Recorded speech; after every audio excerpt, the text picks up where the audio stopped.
Inireklamo sa ombudsman si dating LTO Chief Assistant Secretary Vigor Mendoza dahil sa pangungulekta ng computer fees ng ahensya. Depensa ni Mendoza, bahagi ito ng aggressive policy reforms. Yan ang agenda report ni Joan Manalo.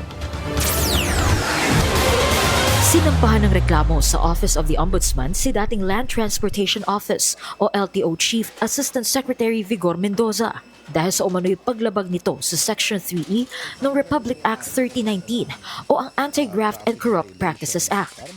Ayon sa spokesperson ng Federated Land Transport Organizations of the Philippines o FELTOP na si June Braga, pinakakasuhan nila ng graft si Mendoza dahil sa ginawang koleksyon ng computer fees ng LTO noong siya pa ang namumuno rito. Paliwanag ni Braga, nasa ilalim raw ito ng fees breakdown ng pagre-renew at pagpaparehistro ng mga sasakyan.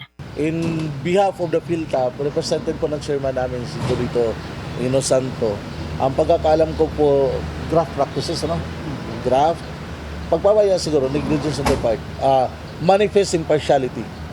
Yun ang malinaw doon na walang malinaw bakit urong-sulong yung pangungulikta ng 169 na computer fees. Hindi naman to ngayon lang, balik tanaw 2023 may pag-uusap na, pero walang malinaw pa rin eh. Walang malinaw na tugon, ganoon din na walang malinaw, pumunta na kami sa mataas na akbang kay Secretary Jimmy. Kinausap siya, umokey siya natanggalin. Pangkonselo di Bobo, magpapasok ang Pasko noong December 2023. After ng Pasko, binalik na naman yung computer fees. Ano yun? Tapos there was a time na tanggal na naman, ngayon bumalik na naman. Anong klaseng polisiya ng gobyerno yun? Kine-question din ng grupo kung saan nga ba ginamit ang 169 pesos na computer fee noon dahil may third-party IT provider na raw ang ahensya. Di ba mayroon ng IT provider tayo? Kinontrata ng gobyerno, nakikita naman natin yun sa hearing sa Congress. Kaya nagtataka kami na bakit nangungulikta pa rin ng 169, which is third party covered na yon, di ba? Part of modernization, digitalization. Kung nakagaan sa bahagi ng mga motorista, bakit nangungulikta pa rin?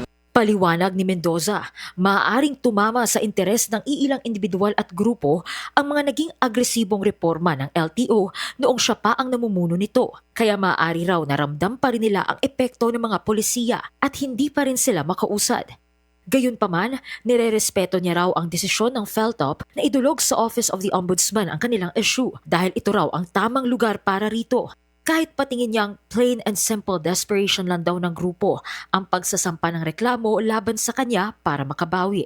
Ang hiling naman ng FELTOP sa Ombudsman, isa ilalim sa 90-day preventive suspension si Mendoza bilang LTFRB Chief at i-refund ang lahat ng computer fees na binayaran ng PUV operators mula January 28, 2025 hanggang sa kasalukuyan na tinatansya nilang may kabuang halagang 169 million pesos. Para sa agenda, Joan Manalo, Billionario News Channel.